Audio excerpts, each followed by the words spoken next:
So I knew it. Before the season, we'd be talking about the New York Jets on Super Bowl Sunday, but it's not in the capacity that a lot of us were hoping it would be. This coming from Jay Glazer over at Fox Sports. Big scoopage. Aaron Rodgers flew back to New Jersey last week to meet with the Jets about his future with the team, only to be told that the team was moving on from him. If that means that he will be a June 1st designation, that allows him to sign with any team in the league on March 12th if he decides to continue to play. Given that Aaron Rodgers made the effort to fly back to discuss his future, all signs point to him continuing to play. It just won't be for the New York Jets.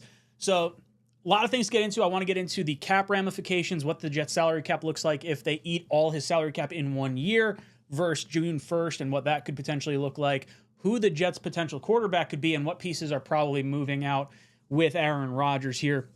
Now, lots of things to get into. So first off, the contract. If the Jets designate Aaron Rodgers a June 1st cut, it's going to spread his cap hit over 2 seasons. It's going to be like a $14 million cap hit that we take this year, and then I think it's like $30 million or something like that for next year. Basically, the Jets would have minus $4 million in cap space if they eat all of his salary cap in 1 season.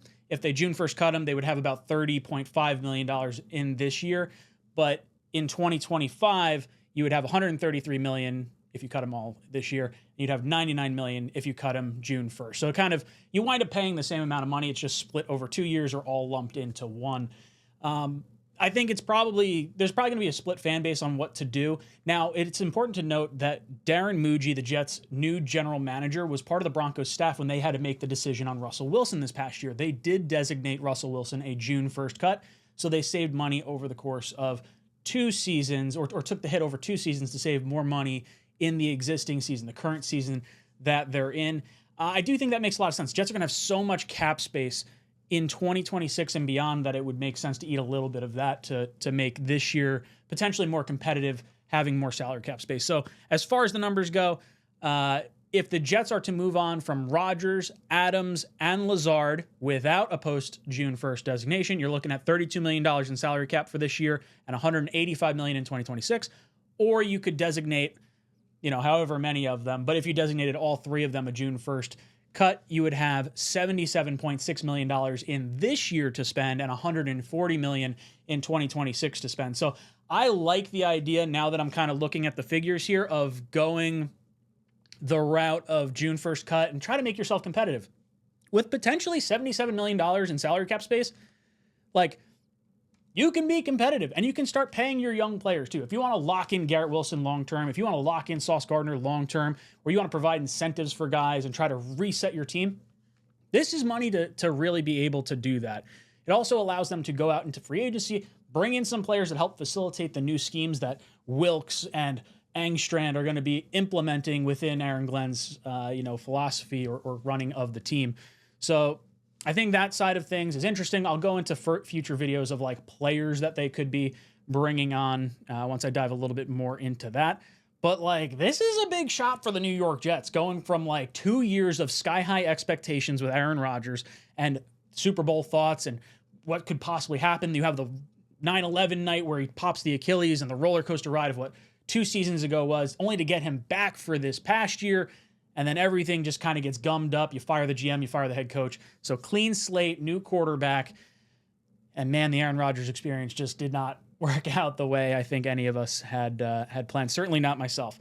But who's going to be the Jets quarterback going into 2025? And I feel like there's obviously the guys in the clubhouse. You got Tyrod Taylor under contract. You have Jordan Travis, who you drafted last year in the 5th round out of Florida State. A lot of excitement potentially around him. He's more of an unknown because he had a terrible leg injury just before the bowl game with FSU 2 years ago, or a year and a half ago now, and we didn't get to see him in preseason last year or throughout training camp really, take any live snaps. So he's a ultimate unknown, but a fun roll of the dice potentially for this year. Tyrod Taylor, you kind of know what you're getting from him.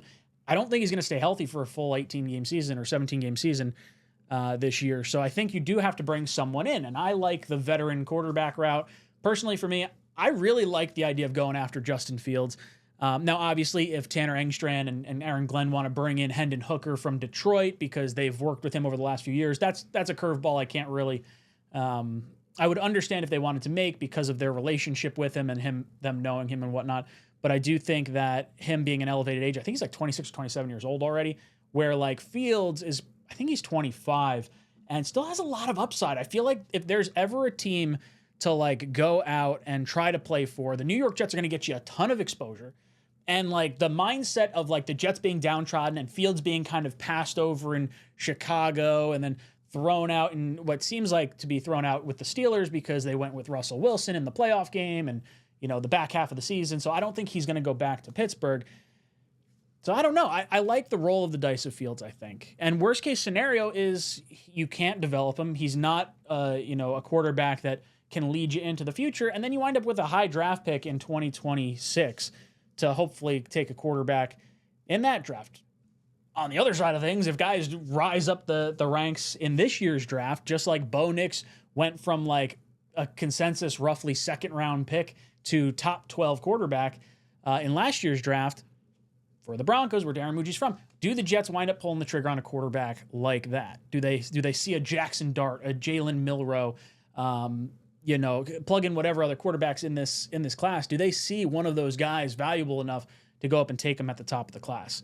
I think that's going to be an interesting thing to kind of take a look at. Not to mention, like, what are you going to do with young players? I hope we retain them, but, like, I'm terrified that Garrett Wilson's going to ask for a trade and not want to be here.